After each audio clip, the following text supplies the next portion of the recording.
Hi, my name is Beth Tyson, and I'm the author of this book. It's called A Grandfamily for Sullivan.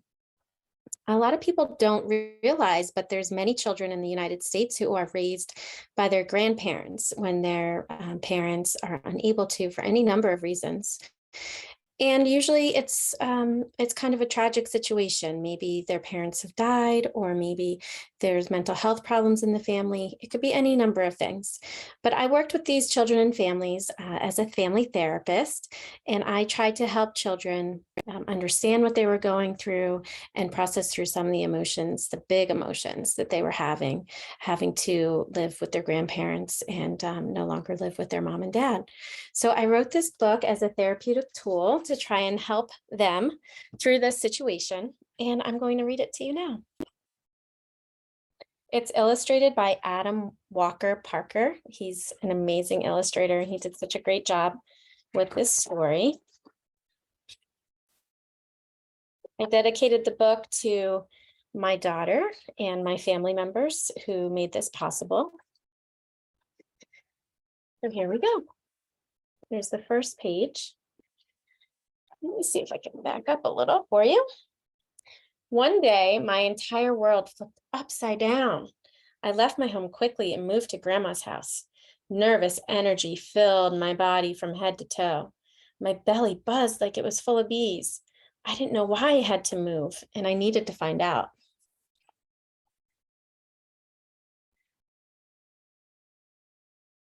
I sat with Grandma, who was munching on leaves. "Hello, Sullivan. I have plenty of leaves for you," she said.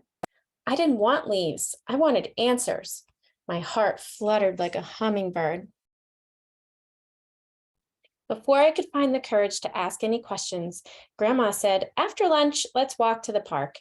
Maybe we'll bump into some friends." I didn't want to see friends. I wanted answers.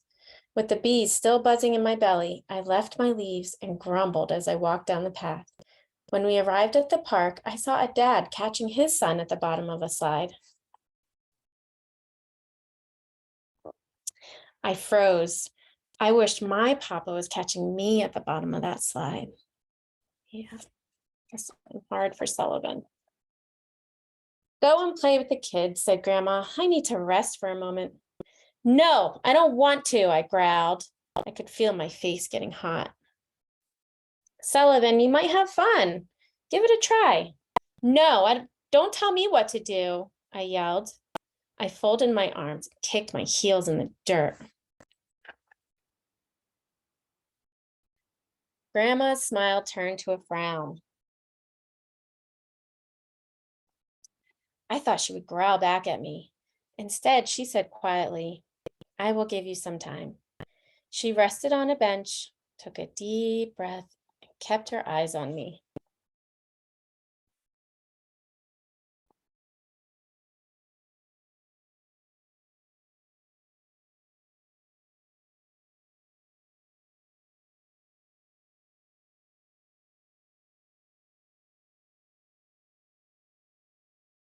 "I don't want to talk about it. You won't understand." I stared at the ground. You might be surprised. I used to growl at my grandma too. I looked up at Annie curiously.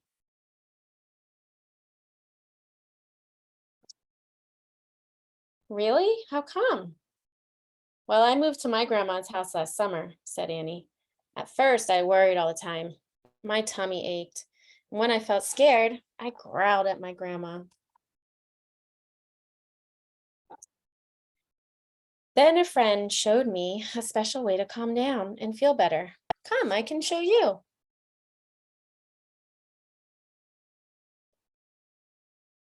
Reluctantly, I found a patch of grass next to Annie and laid down. The warm earth felt like a hug. "Do you see any shapes in the clouds?" she asked. I think so. That cloud kind of looks like a cupcake." "It does. Yummalicious." "And that one, it looks like a ship sailing the seas." Annie took a deep breath in through her nose and slowly let it out.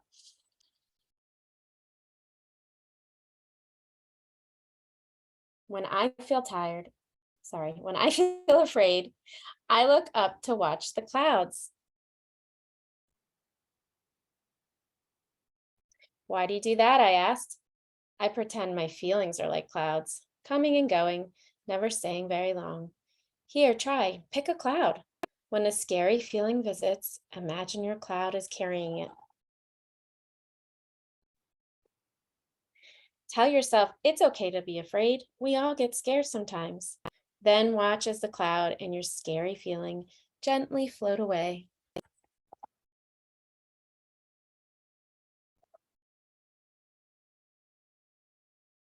We lay in the grass, not talking, watching the clouds come and go. In the quiet, I worried about home again.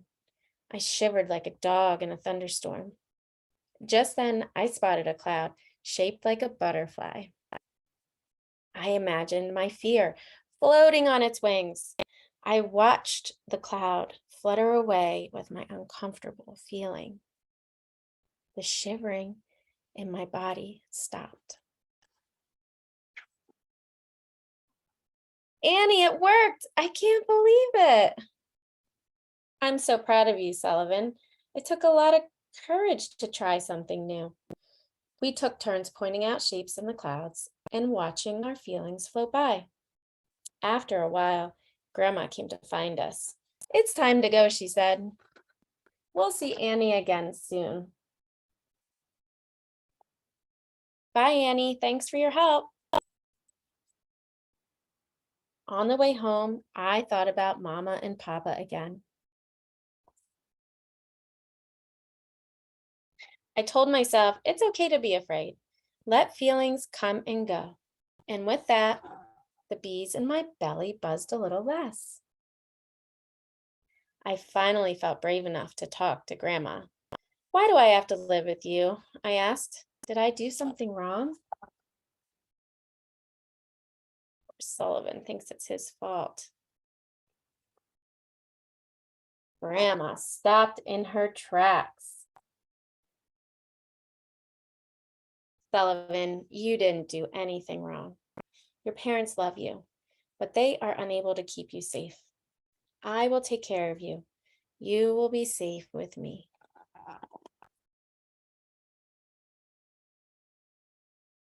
Grandma, I'm worried about Mama and Papa.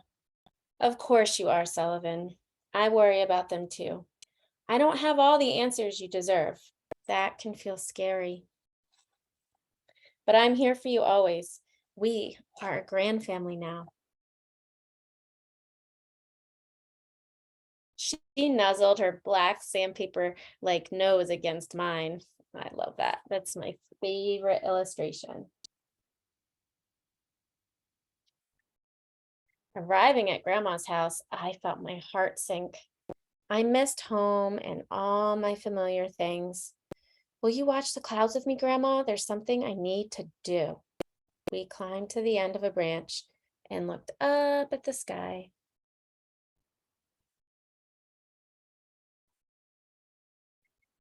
With the comfort of Grandma's paw on my shoulder, I said, do you see that heart-shaped cloud up there? It's holding all my sad feelings about home. Will you stay with me while I watch it float by? Certainly, said Grandma. As the cloud came closer, the sad feelings rained over me. Grandma snuggled me in tight. I clung to her fur.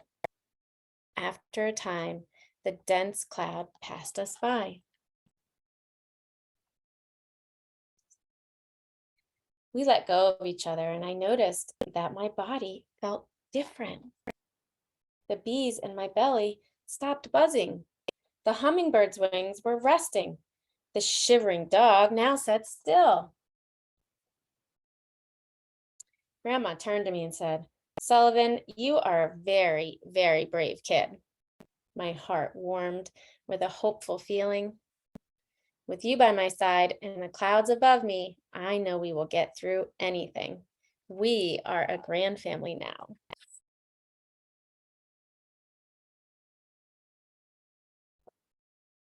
So that's the end of the story about Sullivan and his grandmother. I bet you might recognize some of these big feelings in yourself sometimes. And so in the back of the book, I gave you some things you can do when you start to feel upset.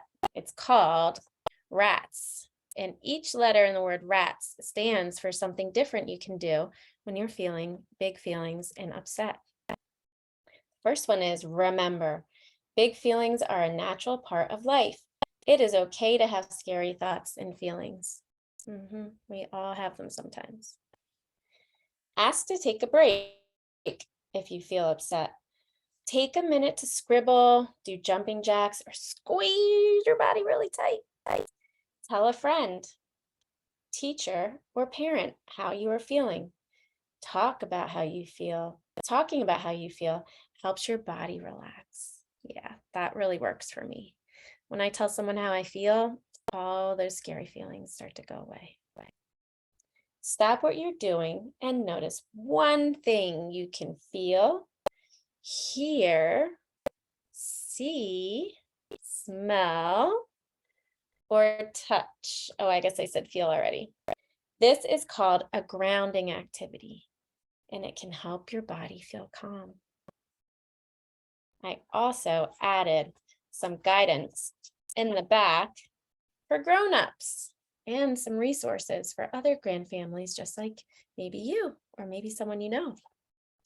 So I hope you will check out my book and enjoy it with your family. I also want to share that there's some other people who have been raised by their grandparents, at least in part, and they are pretty well known. One is Barack Obama. He's our former president.